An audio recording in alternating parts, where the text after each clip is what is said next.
It's a bit. snowy day, Snowy day in Shelburne Falls. Massachusetts. Hi, Xander. Another new book for you. Caps for Sale by Esfer Slobodkina. Okay. Caps for Sale.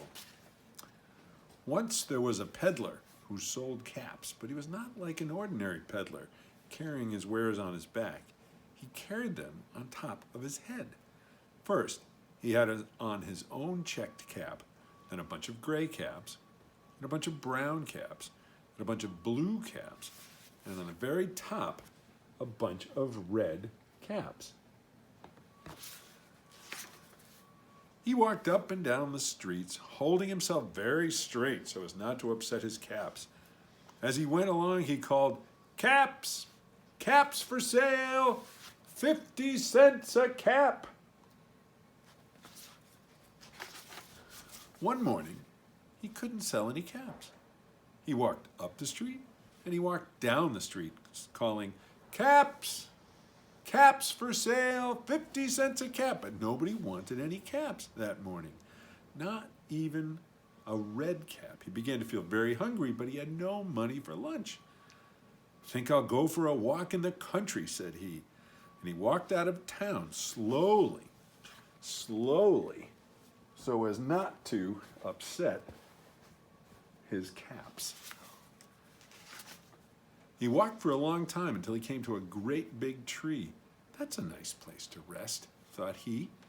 And he sat down very slowly under the tree and leaned back little by little against the tree trunk so as not to disturb the caps on his head.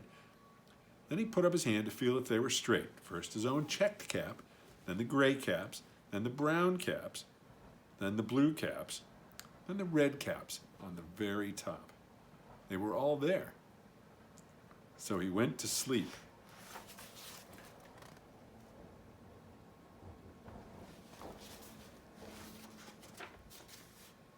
He slept for a long time.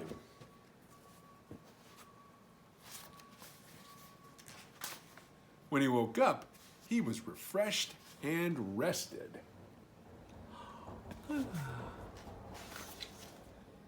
But before standing up, he felt with his hand to make sure his caps were in the right place. But all he felt was his own checked cap.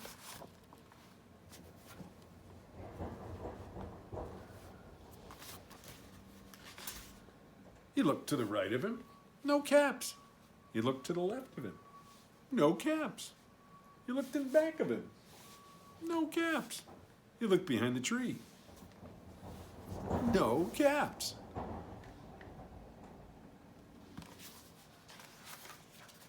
Then he looked up into the tree. What do you think he saw?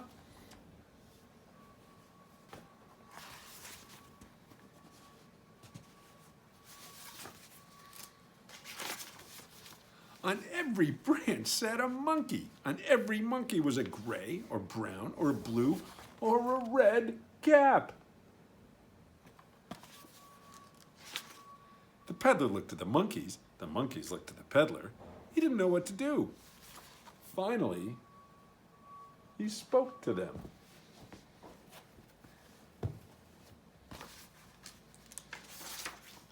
"You monkeys, you," he said, shaking a finger at them. "You give me back my caps." But the monkey only shook their fingers back at him and said, "Tss, tss, tss, tss."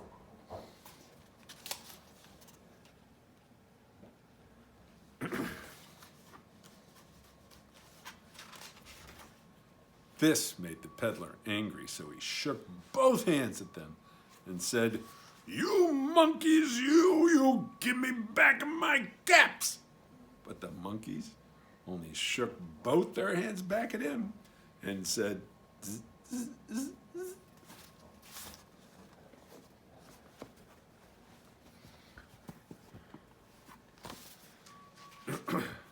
Now he felt quite angry. He stamped his foot and said, "You monkeys, you better give me back my caps. But the monkeys only stamped their feet back at him and said,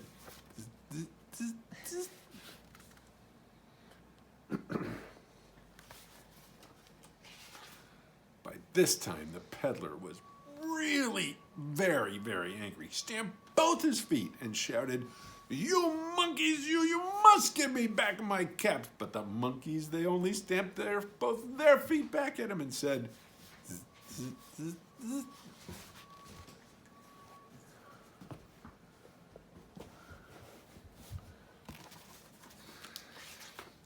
At last, he became so angry he pulled off his own cap, threw it on the ground, and began to walk away. Oh my. Then each of the monkeys pulled off his cap and all the gray caps and all the brown caps and all the blue caps and all the red caps came flying down out of the tree.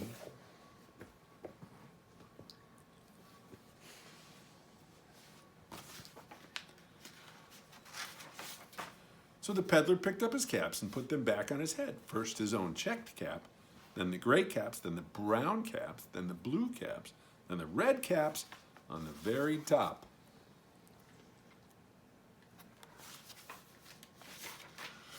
And slowly he walked back to town calling, "Caps! Caps for sale, 50 cents a cap." The end. Hope you liked the story. This was Grandma Alice's favorite. Bye.